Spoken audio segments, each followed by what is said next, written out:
शांति।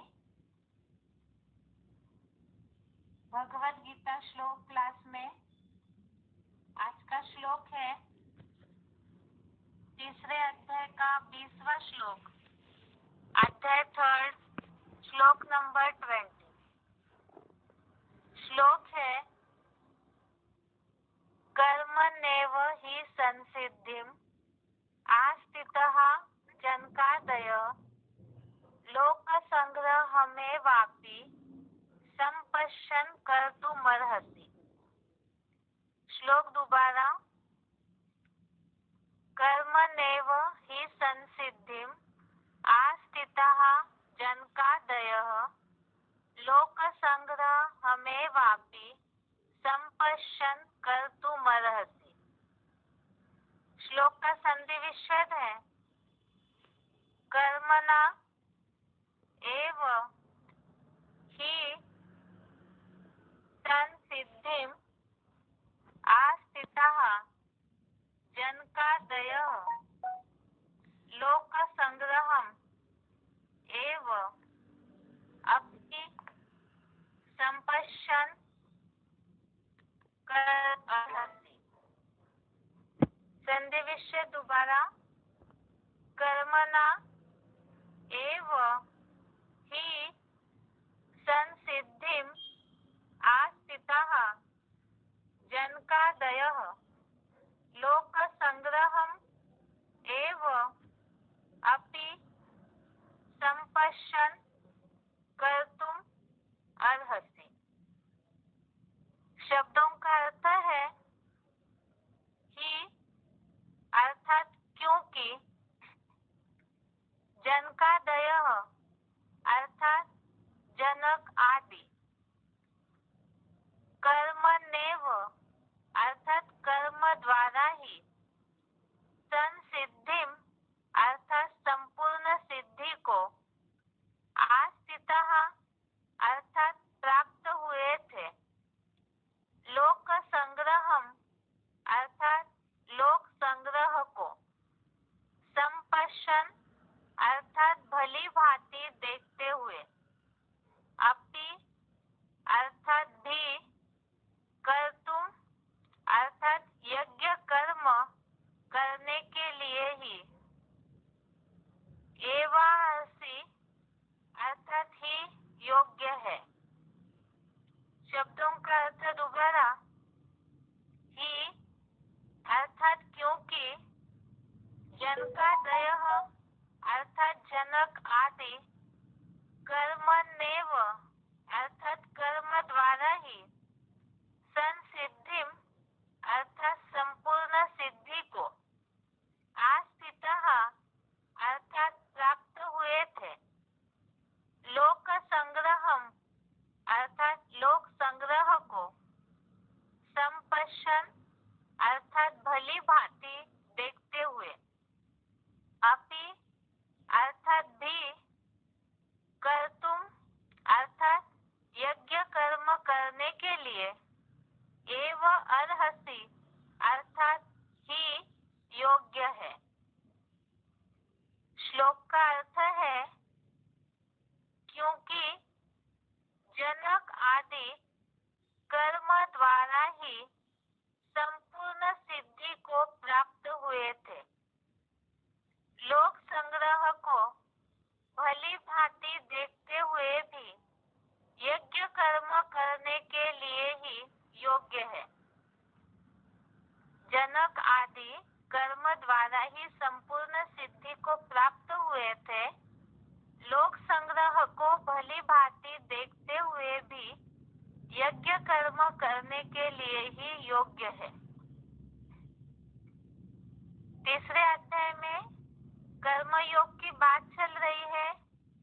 इसमें अभी तक हमने जैसे समझा, आत्मिक स्थिति में जो स्थित होते हैं, स्वस्थिति में स्थित होते हैं, तो उनके लिए कर्म का कोई प्रयोजन नहीं है, स्वर्गीय स्थिति हो जाती है। और इसीलिए ही आत्मिक स्थिति में स्थित होकर कर्म करने के लिए बताया है। कल के श्लोक में जैसे बताया, इसके साथ साथ ही आत्मिक स्थिति वालों को आत्मा में जो तृप्ति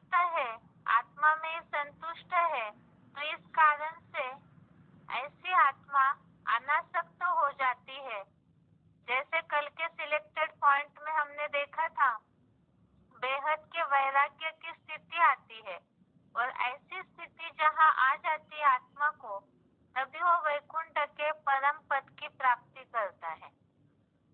आज के श्लोक के भावार्थ हमें इसके लिए ही एक उदाहरण बताया है कि ऐसी सिद्धि प्राप्त करने वाला सैंपल कौन है। इसमें नाम बताया है जनक। जनक आदि अर्थात सबसे अव्वल नंबर में शास्त्रों में भी राजा जनक के लिए बताया जाता है कि 1 सेकंड में ही उन्होंने जीवन मुक्ति अवस्था की प्राप्ति की। राजा जनक के लिए हो सकता है कईयों ने राजा जनक की कहानी शास्त्रों में देखी होगी। इसमें वैराग्य की, गृहस्थ व्यवहार में रहते हुए भी, राजपाट चलाते हुए भी राजा जनक ने इस तरह से जीवन मुक्त अवस्था की सिद्धि को प्राप्त किया था कि सारा राजपाट चलाते हुए भी उन्हें उससे कोई आसक्ति नहीं थी, ऐसे शास्त्रों में दिखाया जाता है। ऐसे जनक जो है वो सैंपल है जिन्होंने सिद्धि की। सिद्धि अर्थात जीवन मुक्त अवस्था, कर्म करते हुए भी अनासक्ति की जो स्टेज है, ऐसी सुख शांति की अवस्था की प्राप्ति की थी। और उनके जैसे ही नंबरवार ऐसे पुरुषार्थियों के लिए वो एग्जाम्पल दिया हुआ है। यहाँ भावार्थ में बात बताई, जनक आदि कर्म द्वारा ही संपूर्ण सिद्धि को प्राप्त हुए थे। लोक संग्रह को भली भांति देखते हुए भी यज्ञ कर्म करने के लिए ही योग्य है। लोक संग्रह अर्थात ही लोगों का संगठन। जैसे इस श्लोक में जो टॉपिक चल रहा है, भगवान और ज्ञानवान के लिए लोक संग्रह हेतु ही कर्म करने की आवश्यकता। तो लोगों का जो संगठन है, यहाँ लोगों का संगठन इसलिए किया जाता है विश्व नवनिर्माण के कार्य के लिए। और ऐसे लोक संगठन को देखते हुए भी, भली भांति देखते हुए भी यज्ञ कर्म करने के लिए ही योग्य है। भली भांति देखते हुए भी इसका मतलब क्या? ज्यादातर जिस कलयुगी दुनिया में सभी जीवन जी रहे हैं अभी, तो इसका अन्य अर्थ ऐसे लिया जाता है कि भली भांति देखना अर्थात कलयुगी दुनिया में ही पूरी तरह से रमन करना। अगर इसी तरह से रमन करेंगे और बुद्धि वहां से हटाएंगे ही नहीं, तो जो सिद्धि की अवस्था की प्राप्ति होनी चाहिए वो कैसे संभव है होना। यहाँ लोक संग्रह को भली भांति देखते हुए भी अर्थात अच्छी तरह से देखते हुए भी, अब लोगों का जो संगठन बनता है, कलयुग में तो सभी तामसी है। सभी की बुद्धि जो भगवत गीता में बताया हुआ है, तामसी बुद्धि, राजसी बुद्धि की निशानियां, जिसे हमने बेसिक कोर्स में समझा था, इस हिसाब से कलयुग के अंत में तो सभी की ही तामसी बुद्धि है। और बुद्धि तामसी है तो उसका कर्मों पे भी असर होता है। ऐसे ही तामसी कर्म, स्वभाव संस्कार भी वैसे ही है। तो ऊपर नीचे आचार व्यवहार तो सभी का ही होता है। ऐसे होते हुए भी सभी का कार्य व्यवहार, चलन, सबको देखते हुए भी साक्षी होकर के बुद्धि को अनासक्त करके यज्ञ कर्म करने के लिए ही योग्य है। जैसे मुरलियों में शिव बाबा बोलते हैं, कई बार ब्राह्मणों का व्यवहार देख करके, या तो जो सिंपल अर्थ लिखा हुआ है इस श्लोक में, लौकिक दुनिया में भी जो लोग जी रहे हैं, तो ऐसे होता है कि दुनिया में अलग अलग आचार व्यवहार देख के जिनके भी संबंध संपर्क में आते हैं,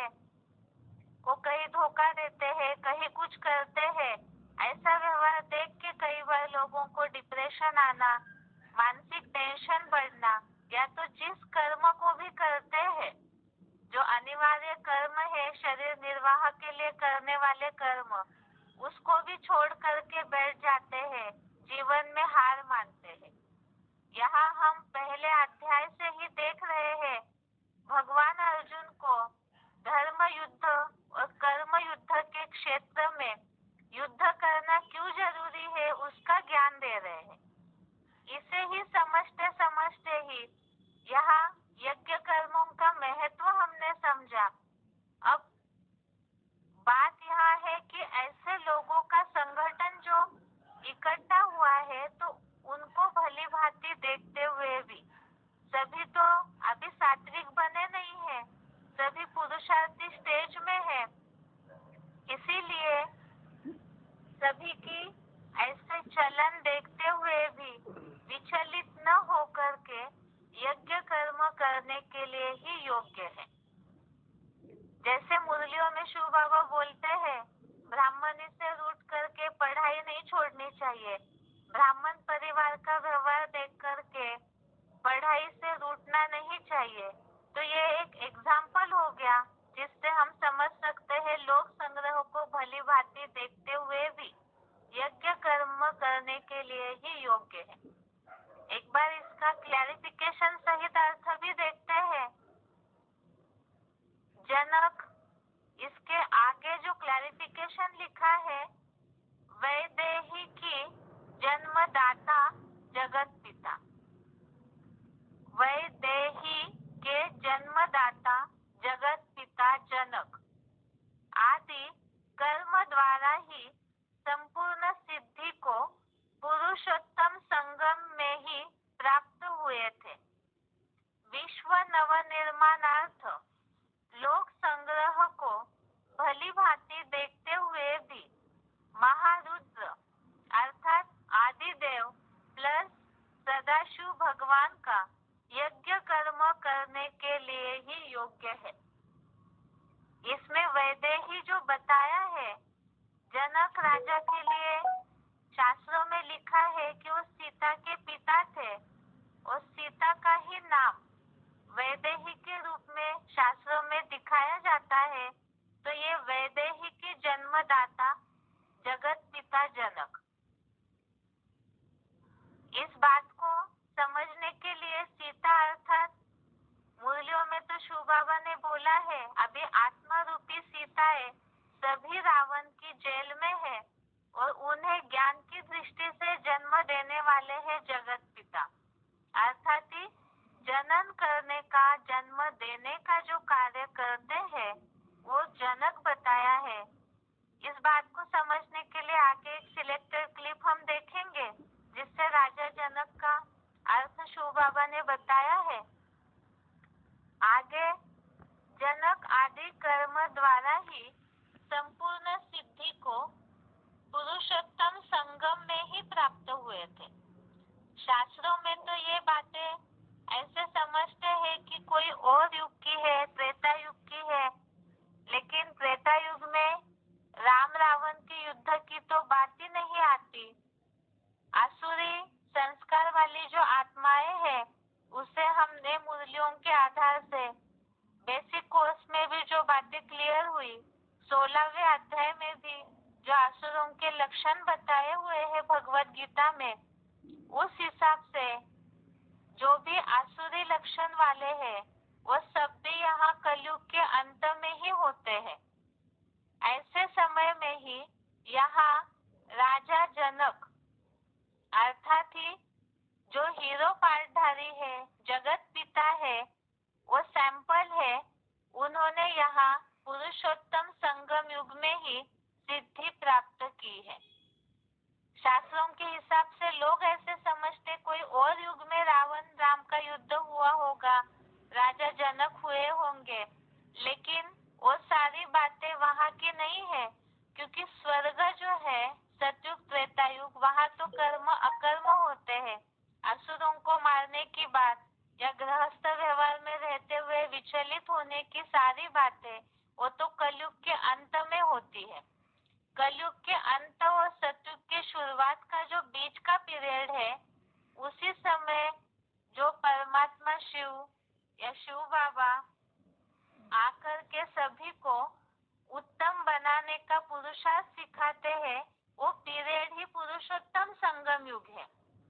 और यहाँ पर ही ज्ञान योग की शिक्षा के द्वारा इस तरह से संपूर्ण सिद्धि को प्राप्त करते हैं। संपूर्ण सिद्धि अर्थात ही जीवन मुक्त अवस्था, अर्थात जीवन रहते हुए भी मुक्त अवस्था का अनुभव हो। जैसे श्लोक में बात चल रही है ऊपर, जैसे हमने कल देखा 19वें श्लोक में अनासक्ति की बात आई। अनासक्त अर्थात ही कहीं भी आसक्ति न रहे, कहीं भी बुद्धि अटकी हुई न रहे, बंधन में न रहे। तो जीवन मुक्त अवस्था अर्थात ही दुखों से मुक्ति, दुखों के बंधन से मुक्ति, यही संपूर्ण सिद्धि है।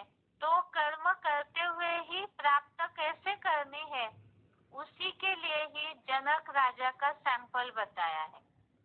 अब इसके लिए बताया कि विश्व नवनिर्माणार्थ जगत पिता जो है वो विश्व कल्याण का कार्य करते हैं।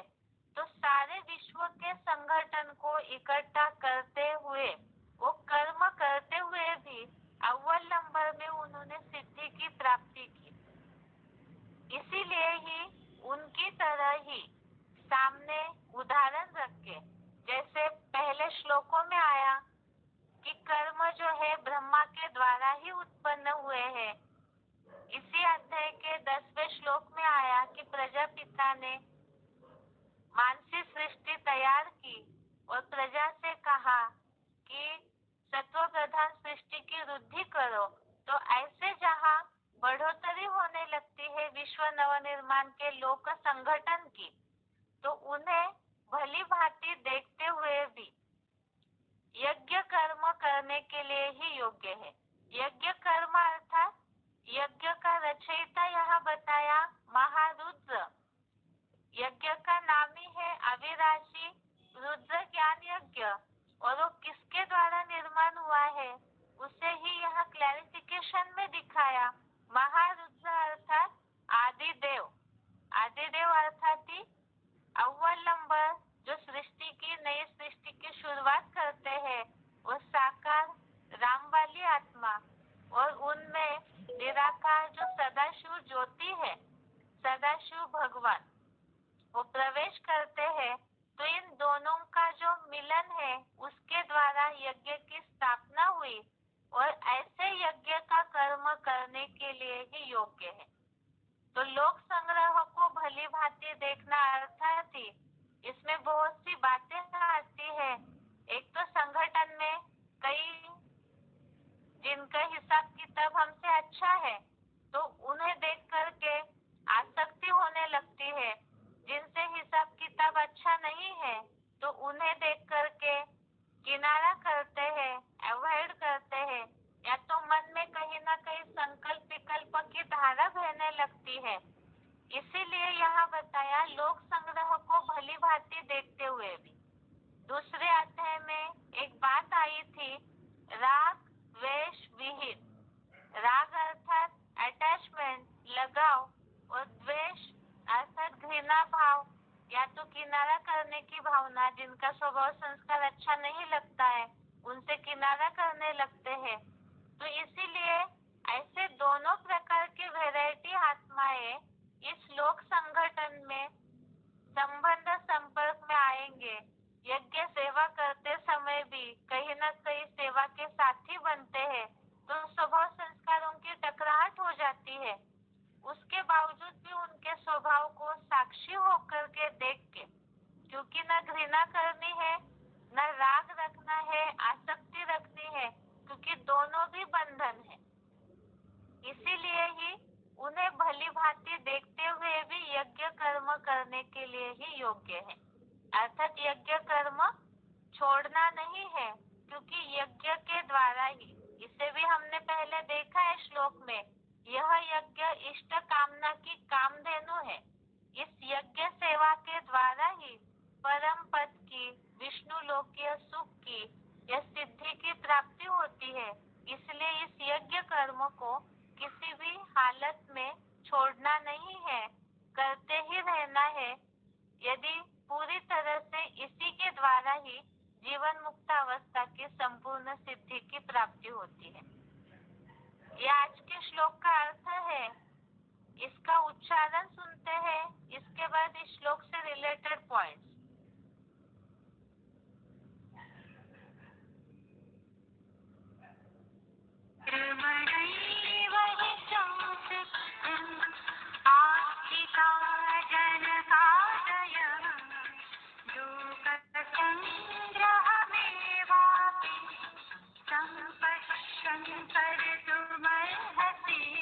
क्योंकि वैदेही के जन्मदाता जगत पिता जनक आदि कर्म द्वारा ही संपूर्ण सिद्धि को पुरुषोत्तम संगम में ही प्राप्त हुए थे। विश्वनव निर्माणार्थ लोक संग्रह को भली भांति देखते हुए भी महारुद्र अर्थात आदिदेव प्लस सदाशिव भगवान का यज्ञ कर्म करने लिए ही योग्य है।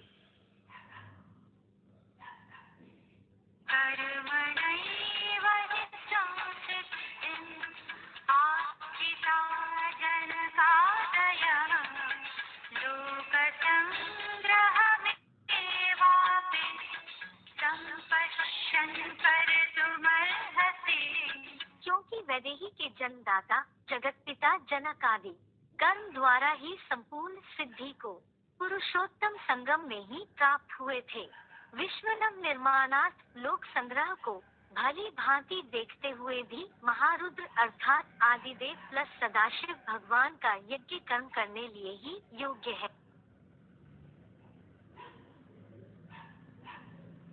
वार्तालाप number 599, time 57 minute. Discussion number 599, time 57 minute.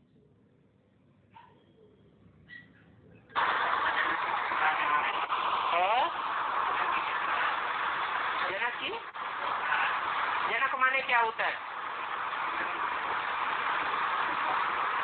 भक्ति मार्ग में ही पढ़ रहे पूरे है।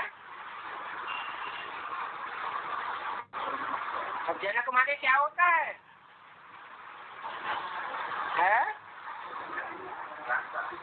जानता है नहीं?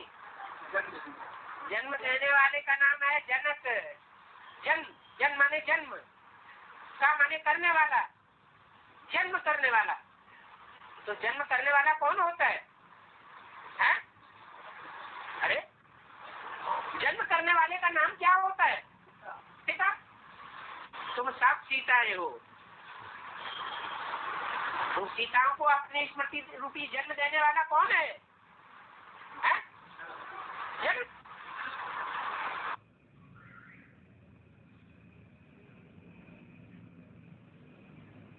वार्तालाप नंबर 1104, टाइम 1 घंटा के बाद। Discussion number 1104। बाबा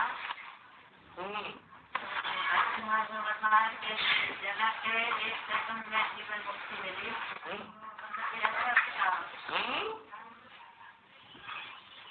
जनक माने क्या?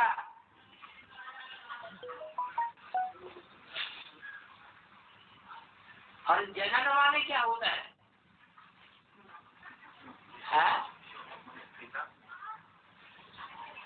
अरे जनने गाये है कि नहीं गाये? बच्चा पैदा होता है तो जनने गाते हैं। तो जन माने जन्म देना, जनक माने जन्म देने का काम करने वाला। तो जनक माने पिता। 1 सेकंड में जीवन मुक्ति मिली जनक को, तो कौन है पिता? जो गाया हुआ है 1 सेकंड में जीवन मुक्ति है। वो 1 सेकंड कौन सा है? अरे वो 1 सेकंड वही है जिस सेकंड में शंकर की आत्मा हाई जंप लगा करके बैल के ऊपर सवार हो जाए। बैल का पाठ किसका हुआ? ब्रह्मा का। वो 1 सेकंड है जो गाया हुआ है बाप के लिए।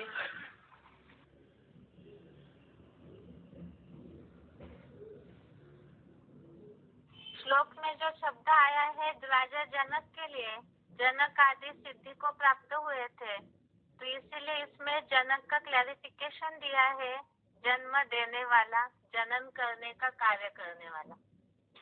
अभी आगे सिद्धि की प्राप्ति की जो बात आई है, तो इसे देखते हैं। अव्यक्तवाणी का पॉइंट है 19 दिसंबर 85, अव्यक्तवाणी डेट 19 दिसंबर 85। जगत पिता का टाइटल भी ब्रह्मा का है। विष्णु को व शंकर को प्रजापति नहीं कहते, वह मालिक के हिसाब से पति कह देते हैं, लेकिन है पिता। जितना ही जगत का प्यारा, उतना ही जगत से न्यारा बन। अभी अव्यक्त रूप में फॉलो अव्यक्त स्थिति भव का पाठ पढ़ा रहे हैं। जगत पिता का टाइटल भी ब्रह्मा का है। विष्णु को व शंकर को प्रजापति नहीं कहते, वह मालिक के हिसाब से पति कह देते हैं, लेकिन है पिता।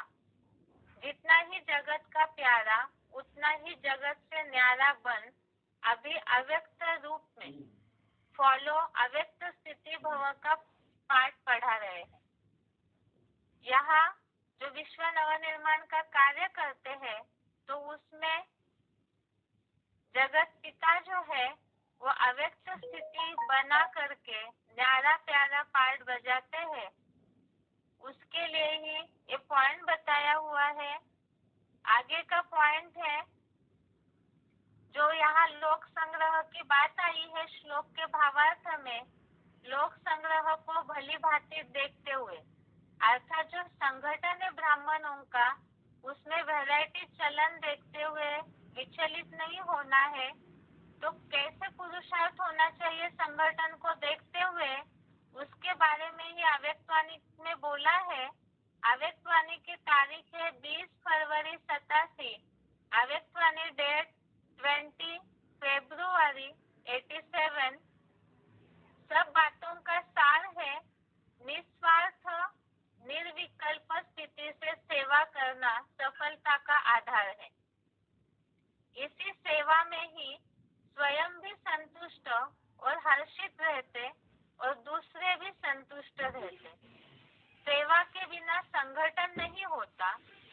संगठन में भिन्न भिन्न बातें, भिन्न भिन्न विचार, भिन्न भिन्न तरीके, साधन, यह होना ही है।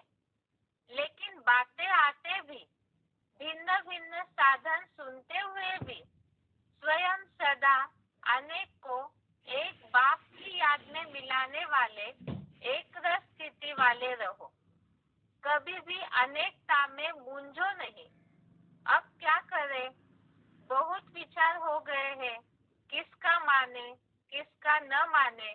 अगर निस्वार्थ निर्विकल्प भाव से निर्णय करेंगे तो कभी किसी को कुछ व्यर्थ संकल्प नहीं आवेगा, क्योंकि सेवा के बिना भी नहीं रह सकते, याद के बिना भी रह नहीं सकते। इसलिए सेवा को बढ़ाते चलो, स्वयं को भी स्नेह, सहयोग और निस्वार्थ भाव में बढ़ाते चलो। तो यहाँ इस पॉइंट में तरीका बताया है कि भली भांति देखते हुए, अर्थात क्या, तो जितनी भी भिन्न भिन्न बातें आती है उसके बावजूद भी स्नेह, सहयोग और निस्वार्थ भावना से सेवा भी करनी है और याद भी करनी है। एक बार पॉइंट दोबारा देखते हैं। अव्यक्तवाणी डेट 20 फरवरी 87। सब बातों का सार है निस्वार्थ निर्विकल्प स्थिति से सेवा करना सफलता का आधार है। इसी सेवा में ही स्वयं भी संतुष्ट और हर्षित रहते और दूसरे भी संतुष्ट रहते। सेवा के बिना संगठन नहीं होता। संगठन में भिन्न भिन्न बातें, भिन्न भिन्न विचार, भिन्न भिन्न तरीके, साधन, यह होना ही है। लेकिन बातें आते भी, भिन्न भिन्न साधन सुनते हुए भी स्वयं सदा अनेक को एक बाप की याद में मिलाने वाले, एक रस स्थिति वाले रहो। कभी भी अनेकता में मूंझो नहीं। अब क्या करें? बहुत विचार हो गए हैं, किसका माने किसका न माने। अगर निस्वार्थ निर्विकल्प भाव से निर्णय करेंगे तो कभी किसी को कुछ व्यर्थ संकल्प नहीं आवेगा, क्योंकि सेवा के बिना भी रह नहीं सकते, याद के बिना भी रह नहीं सकते। इसलिए सेवा को भी बढ़ाते चलो, स्वयं को भी स्नेह और सहयोग और निस्वार्थ भाव में बढ़ाते चलो। आगे का पॉइंट है,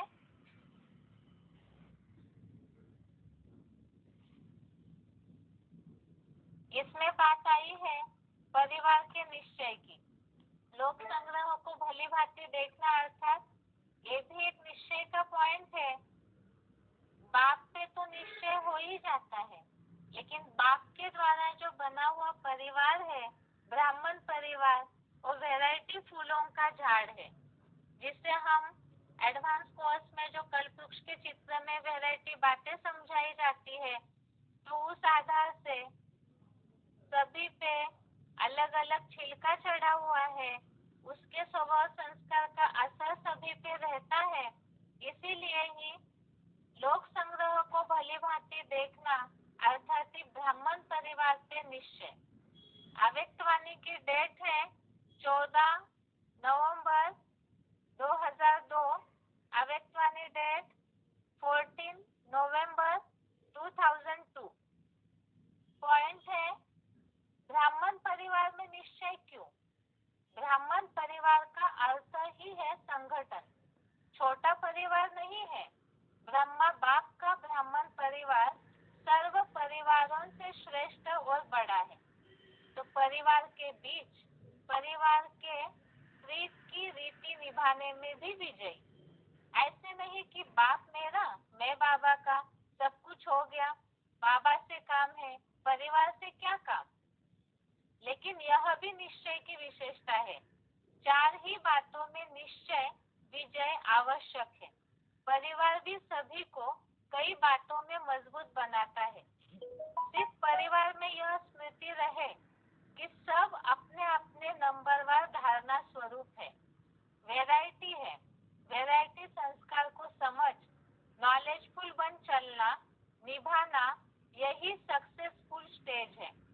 21 जन्म का कनेक्शन परिवार से है, इसलिए जो परिवार में पास है वह सब में पास है।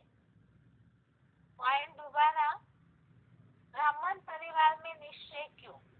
ब्राह्मण परिवार का अर्थ ही है संगठन, छोटा परिवार नहीं है। ब्रह्मा बाप का ब्राह्मण परिवार सर्व परिवारों से श्रेष्ठ और बड़ा है। तो परिवार के बीच, परिवार के प्रीत की रीति निभाने में भी विजयी। ऐसा नहीं कि बाप मेरा, मैं बाबा का, सब कुछ हो गया, बाबा से काम है, परिवार से क्या काम। लेकिन यह भी निश्चय की विशेषता है। चार ही बातों में निश्चय विजय आवश्यक है। परिवार भी सभी को कई बातों में मजबूत बनाता है। सिर्फ परिवार में यह स्मृति में रहे कि सब अपने अपने नंबरवार धारणा स्वरूप है, वैरायटी है। वैरायटी संस्कार को समझ नॉलेजफुल बन चलना, निभाना, यही सक्सेसफुल स्टेज है।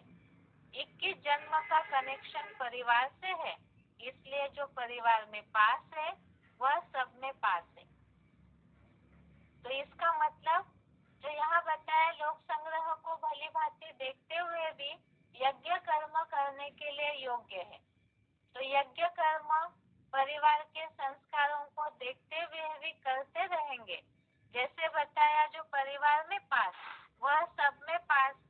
तो श्लोक में बात आई है सिद्धि प्राप्ति की, और अव्यक्तवाणियों में बाप दादा ने बता दिया पास होने की बात। पास होना अर्थात ये जो परिवार की तरफ से वैरायटी स्वभाव संस्कार चलन की परीक्षा आती है, उसमें नॉलेजफुल होकर के पास होते हैं, तो वही सक्सेसफुल अर्थात सफलता की संपूर्ण सिद्धि प्राप्ति की स्टेज है। आगे का पॉइंट है,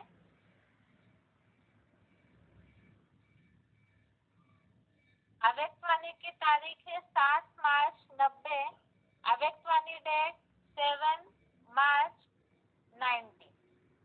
पॉइंट है, जैसे बाप से संबंध रखना आवश्यक है, ऐसे ईश्वरीय परिवार से संबंध रखना भी अति आवश्यक है। सारे कल्प में नंबर 1 आत्मा ब्रह्मा बाप और ईश्वरीय परिवार के साथ संबंध संपर्क में आना है। ऐसे नहीं समझना, अच्छा बाप तो हमारा है, हम बाप के हैं, यह भी पांचवी ऑनर की निशानी नहीं है, क्योंकि आप सन्यासी आत्माएं नहीं हो, ऋषि मुनि की आत्माएं नहीं हो, किनारा करने वाले नहीं हो, लेकिन विश्व का सहारा बनने वाली आत्माएं हो। विश्व किनारा नहीं, विश्व कल्याणकारी हो। परिवार के अविनाशी प्यार के धागे के बीच से निकल नहीं सकते हो। विजयी रत्न प्यार के धागे के बीच से निकल नहीं सकता।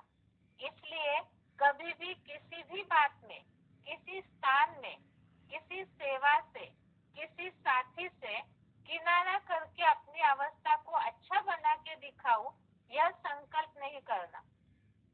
कहते हैं ना, हम इसके साथ नहीं चल सकते, उसके साथ चलेंगे, इस स्थान पर उन्नति नहीं होगी, दूसरे स्थान पर होगी, इस सेवा में विघ्न है, दूसरी सेवा में अच्छा होगा, यह सब किनारा करने की बातें हैं। अगर एक बार यह आदत अपने में डाली तो यह आदत आपको कहाँ भी टिकने नहीं देगी, बुद्धि को भी एकाग्र रहने नहीं देगी, क्योंकि बुद्धि को बदलने की आदत पड़ गई।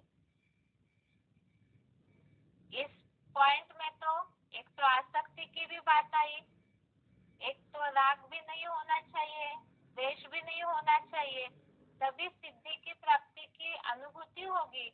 और साथ साथ परिवार से रिलेटेड बातें भी इसमें बताई है। एक बार फिर से पॉइंट देखते हैं, जैसे बाप से संबंध रखना आवश्यक है, ऐसे ईश्वरीय परिवार से संबंध रखना भी अति आवश्यक है। सारे कल्प में नंबर 1 आत्मा ब्रह्मा बाप और ईश्वरीय परिवार के संबंध संपर्क में आना है। ऐसे नहीं समझना, अच्छा बाप तो हमारा है, हम बाप के हैं, यह भी पांचवी ऑनर की निशानी नहीं है, क्योंकि आप सन्यासी आत्माएं नहीं हो, ऋषि मुनि की आत्माएं नहीं हो, किनारा करने वाले नहीं हो, लेकिन विश्व का सहारा बनने वाली आत्माएं हो। विश्व किनारा नहीं, विश्व कल्याणकारी हो। परिवार के अविनाशी प्यार के धागे के बीच से निकल नहीं सकते हो। विजयी रत्न प्यार के धागे के बीच से निकल नहीं सकता। इसलिए कभी भी किसी भी बात में, किसी स्थान में, किसी सेवा से, किसी साथी से किनारा करके अपनी अवस्था को अच्छा बना के दिखाओ, यह संकल्प नहीं करना।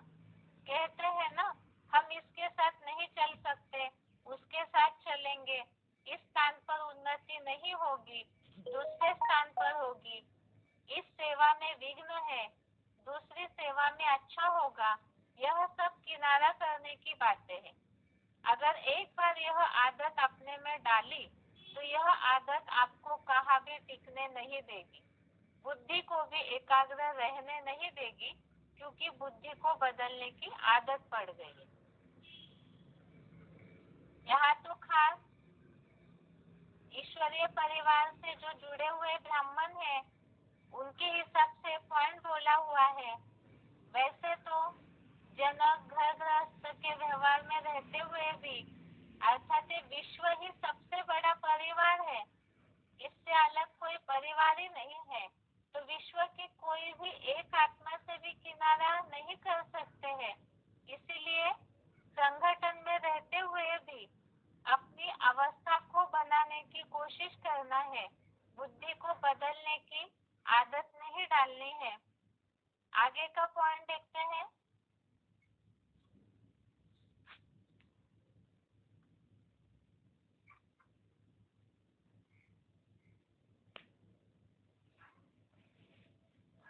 अव्यक्तवाणी तारीख है 9 जनवरी 95, अव्यक्तवाणी डेट 9 जनवरी 95। माला कब बनती है? जब दाना दाने से मिलता है और एक ही धागे में पिरोए हुए होते हैं। अगर अलग अलग धागे में अलग अलग दाना हो तो उसको माला नहीं कहेंगे। तो परिवार है माला। अगर परिवार को छोड़कर 3 निश्चय पक्के हैं तो भी विजय निश्चित नहीं है। चलो परिवार की खिड़की से किनारा कर लो, बाप का सहारा हो, परिवार का किनारा हो तो चलेगा। काम तो बाप से है या भाइयों से है? बाप से काम है, वर्षा बाप से मिलना है, भाई बहनों से क्या मिलेगा? लेकिन ब्राह्मण जीवन में यही न्यारापन है कि धर्म और राज्य दोनों की स्थापना होती है, सिर्फ धर्म की नहीं। और धर्म पिताएं सिर्फ धर्म की स्थापना करते हैं। बाप की विशेषता है धर्म और राज्य की स्थापना करना। तो राज्य में एक राजा क्या करेगा? बहुत अच्छा तख्त भी हो, ताज भी हो, क्या करेगा? राजधानी भी चाहिए ना। तो राजधानी अर्थात ब्राह्मण परिवार, तो राज परिवार। इसलिए ब्राह्मण परिवार में हर परिस्थिति में निश्चय बुद्धि, तब राज्य भाग्य में भी सदा राज्य अधिकारी होंगे। तो ऐसे नहीं समझना कोई बात नहीं, परिवार से नहीं बनती, बाप से तो बनती है। ड्रामा अगर भूल जाता है तो बाप तो याद रहता ही है, लेकिन कोई भी कमजोरी एक ही समय पर होती है। स्वस्थिति अर्थात स्वनिश्चय भी अगर कमजोर होता है तो विजय निश्चित के बजाय हलचल में आ जाती है। इसमें जैसे परिवार की बात आई, परिवार से किनारा नहीं करना है, क्योंकि यहाँ भी जो भी ब्राह्मण परिवार के साथी है, संबंधी है, तो वही कहीं अनेकों जन्मों के साथी है, संबंधी संपर्की है। इसीलिए यहाँ ही किनारा करने का फाउंडेशन नहीं होना चाहिए। अगर ऐसे फाउंडेशन है तो बताया विजय निश्चित नहीं है, अर्थात जो सफलता सिद्धि की प्राप्ति की अनुभूति होनी चाहिए। क्योंकि बात यहाँ है बैलेंस की। बुद्धि का काटा इतना एकाग्र हो तो कहीं भी इस तरह से किनारा करने की बात नहीं आएगी, क्योंकि ये भी द्वेष घृणा में आता है, अर्थात वो भी एक रॉयल रूप का बंधन हो जाएगा। पॉइंट एक बार दोबारा। अव्यक्तवाणी 9 जनवरी 95। माला कब बनती है? जब दाना दाने से मिलता है और एक ही धागे में पिरोए हुए होते हैं। अगर अलग अलग धागे में अलग अलग दाना हो तो उसको माला नहीं कहेंगे। तो परिवार है माला। अगर परिवार को छोड़कर 3 निश्चय पक्के हैं तो भी विजय निश्चित नहीं है। चलो परिवार की खिड़की से किनारा कर लो, बाप का सहारा हो, परिवार का किनारा हो तो चलेगा। काम तो बाप से है या भाइयों से है? बाप से काम है, वर्षा बाप से मिलना है, भाई बहनों से क्या मिलेगा? लेकिन ब्राह्मण जीवन में यही न्यारापन है कि धर्म और राज्य दोनों की स्थापना होती है, सिर्फ धर्म की नहीं। और धर्म पिताएं सिर्फ धर्म की स्थापना करते हैं। बाप की विशेषता है धर्म और राज्य की स्थापना करना। तो राज्य में एक राजा क्या करेगा? बहुत अच्छा तख्त भी हो, ताज भी हो, क्या करेगा? राजधानी भी चाहिए ना। तो राजधानी अर्थात ब्राह्मण परिवार, तो राज परिवार। इसलिए ब्राह्मण परिवार में हर परिस्थिति में निश्चय बुद्धि, तब राज्य भाग्य में भी सदा राज्य अधिकारी होंगे। तो ऐसे नहीं समझना कोई बात नहीं, परिवार से नहीं बनती, बाप से तो बनती है। ड्रामा अगर भूल जाता है तो बाप तो याद रहता ही है, लेकिन कोई भी कमजोरी एक ही समय पर होती है। स्वस्थिति अर्थात स्वनिश्चय भी अगर कमजोर होता है तो विजय निश्चित के बजाय हलचल में आ जाती है। आगे का पॉइंट है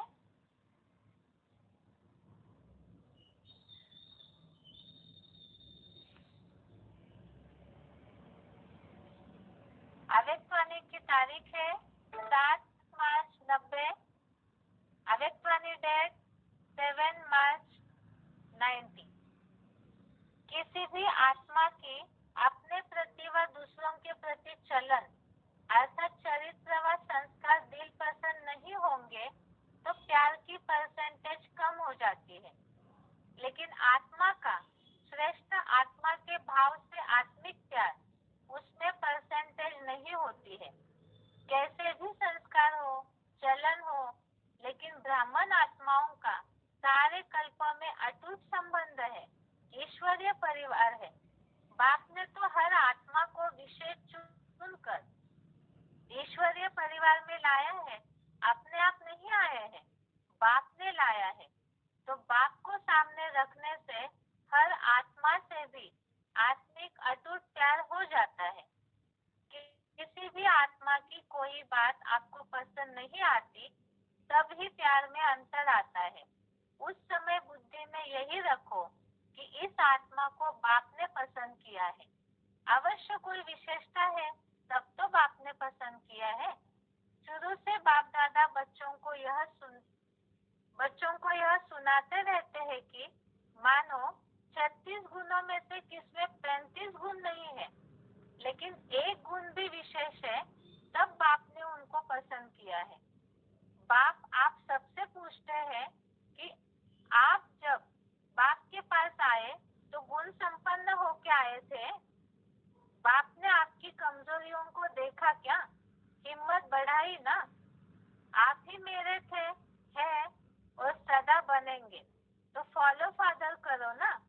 जब विशेष आत्मा समझ किसको भी देखेंगे, संबंध संपर्क में आएंगे, तो बाप के सामने रखने से आत्मा में स्वतः ही आत्मिक प्यार इमर्ज हो जाता है। बाप के स्नेह साथ सर्व के स्नेही बन जाएंगे और आत्मिक स्नेही से सदा सभी द्वारा सद्भावना, सहयोग की भावना स्वतः ही आपके प्रति दुआओं के रूप में प्राप्त होगी। इसको कहते हैं रूहानी यथार्थ श्रेष्ठ हैंडलिंग। इसमें जो बात आई है श्लोक में, भली भांति देखना, अर्थात एक तो है वैरायटी संस्कार, तो उससे किनारा नहीं करना है। तो इसमें ऐसे अलग अलग चलन होने के बावजूद भी हमारा व्यवहार कैसे होना चाहिए, उसके बारे में, परिवार का जो व्यवहार, परिवार से जो संबंध संपर्क में आचरण होना चाहिए, उसके बारे में इसमें बताया है। पॉइंट दोबारा, किसी भी आत्मा की अपने प्रति व दूसरे के प्रति चलन अर्थात चरित्र व संस्कार दिल पसंद नहीं होंगे तो प्यार की परसेंटेज कम हो जाती है। लेकिन आत्मा का श्रेष्ठ आत्मा के भाव से आत्मिक प्यार उसमें परसेंटेज नहीं होती है। कैसे भी संस्कार हो, चलन हो, लेकिन ब्राह्मण आत्माओं का सारे कल्पों में अटूट संबंध है, ईश्वरीय परिवार है। बाप ने हर आत्मा को विशेष चुनकर ईश्वरीय परिवार में लाया है, अपने आप नहीं आए हैं, बाप ने लाया है। तो बाप को सामने रखने से हर आत्मा से भी आत्मिक अटूट प्यार हो जाता है। किसी भी आत्मा की कोई बात आपको पसंद नहीं आती तभी प्यार में अंतर आता है। उस समय बुद्धि में यही रखो कि इस आत्मा को बाप ने पसंद किया है, अवश्य कोई विशेषता है तब तो बाप ने पसंद किया है। शुरू से बाप दादा बच्चों को यह सुनाते रहते हैं कि मानो 36 गुण में से किसमें 35 गुण नहीं है, लेकिन एक गुण भी विशेष है, तब तो बाप ने उनको पसंद किया है। बाप आप सबसे पूछते हैं कि आप जब बाप के पास आए तो गुण संपन्न होके आए थे? बाप ने आपकी कमजोरियों को देखा क्या? हिम्मत बढ़ाई ना कि आप ही मेरे थे, हैं और सदा बनेंगे, तो फॉलो फादर करो ना। जब विशेष आत्मा समझ किसको भी देखेंगे, संबंध संपर्क में आएंगे, तो बाप को सामने रखने से आत्मा में स्वतः ही आत्मिक प्यार इमर्ज हो जाता है। बाप के स्नेह साथ सर्व के स्नेही बन जाएंगे और आत्मिक स्नेह से सदा सभी द्वारा सद्भावना, सहयोग की भावना स्वतः ही आपके प्रति दुआओं के रूप में प्राप्त होगी। इसको कहते हैं रूहानी यथार्थ श्रेष्ठ हैंडलिंग।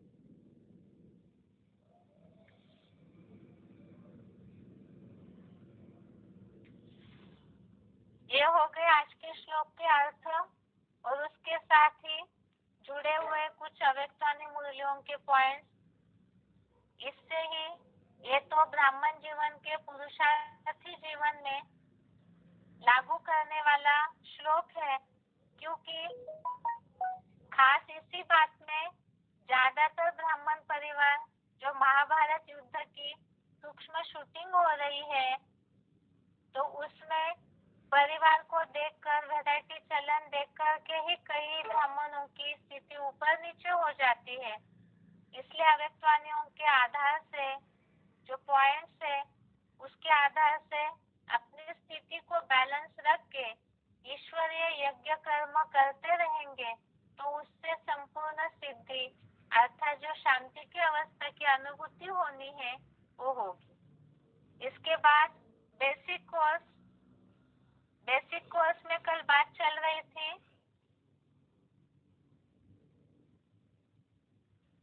शास्त्रों के बाद के सच्चाई की।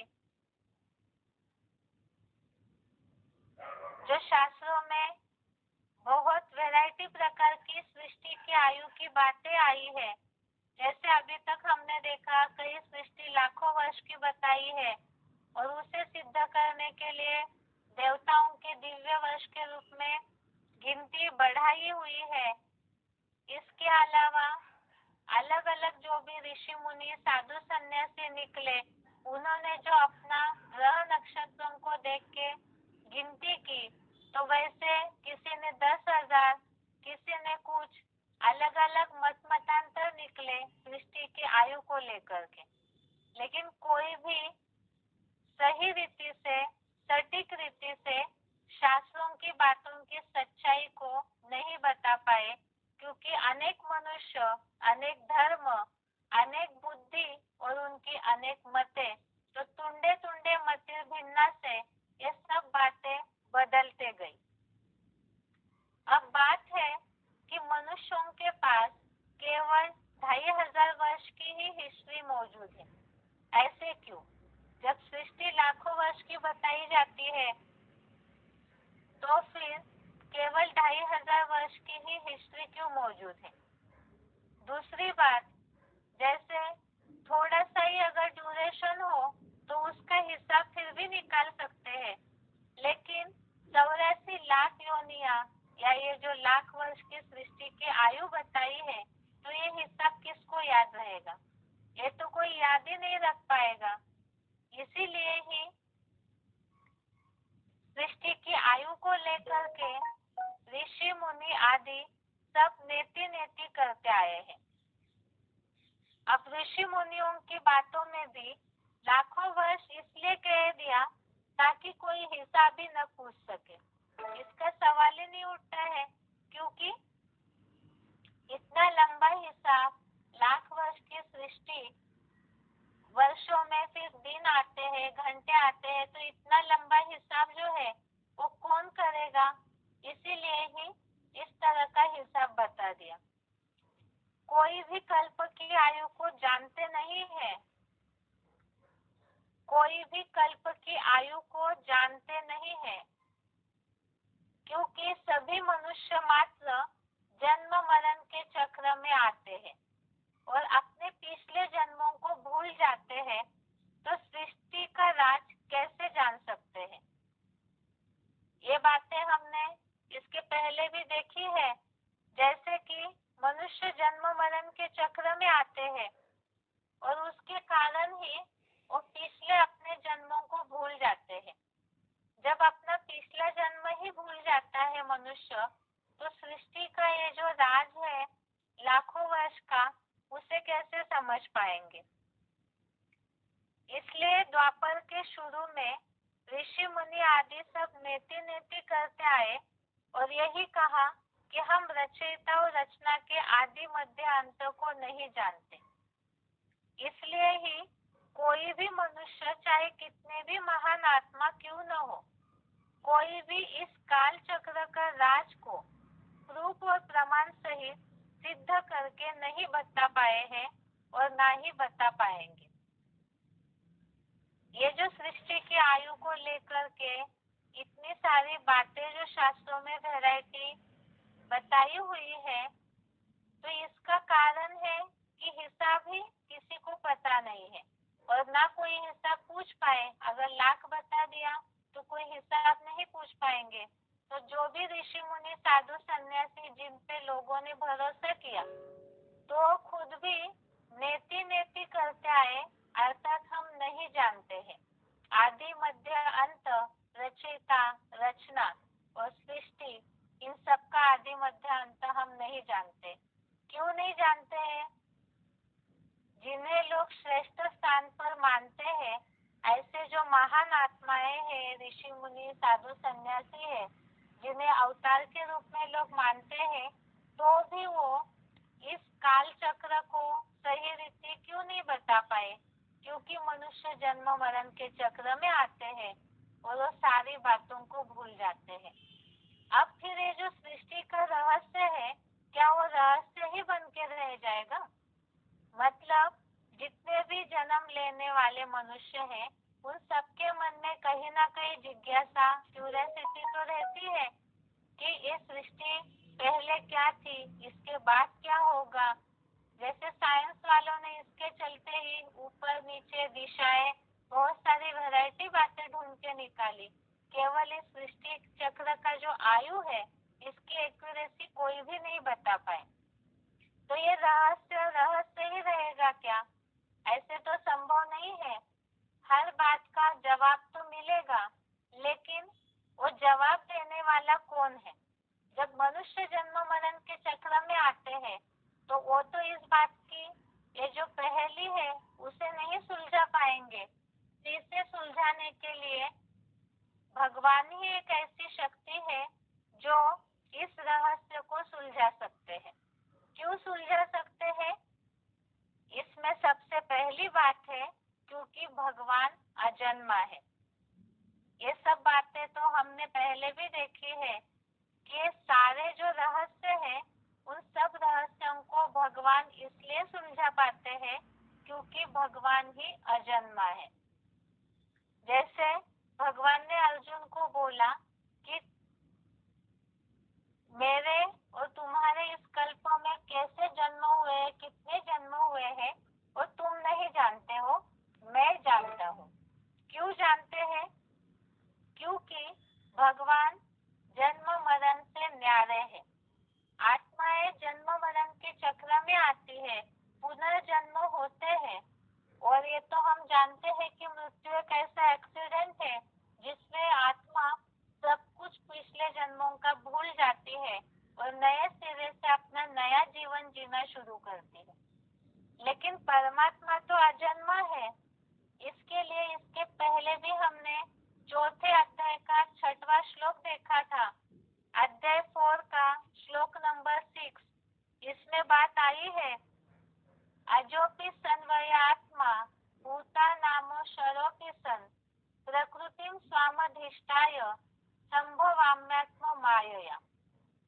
इस श्लोक में ये बात आई है कि अजन्मा होते हुए भी, प्राणियों का शासन करता होते भी, प्रकृति को अधीन करके आत्म शक्ति से जन्म लेता हूँ। अर्थात परमात्मा का गर्भ से जन्म नहीं होता है, वो प्रवेश करके आत्म शक्ति के द्वारा जन्म लेते हैं, अर्थात अपना कार्य करते हैं। इसीलिए ही गर्भ से उनका जन्म नहीं होता है। तो उसी के कारण वो अपने पूर्व जन्म, जब जन्म मरण के चक्र में ही नहीं आते हैं भगवान, तो भूलने की तो बात ही नहीं है। इसीलिए ही परमात्मा ही इन सारे रहस्यों को, मनुष्यों का जो जन्मों का रहस्य है, उसके अलावा ये जो सृष्टि का काल चक्र चलता है, उन रहस्यों को भगवान ही सुलझा सकते हैं। भगवान अजन्मा है, इसके लिए और एक श्लोक आया हुआ है, 10वें अध्याय का 3रा श्लोक। भगवान अजन्मा है, इसी से रिलेटेड अध्याय 10 श्लोक नंबर 3।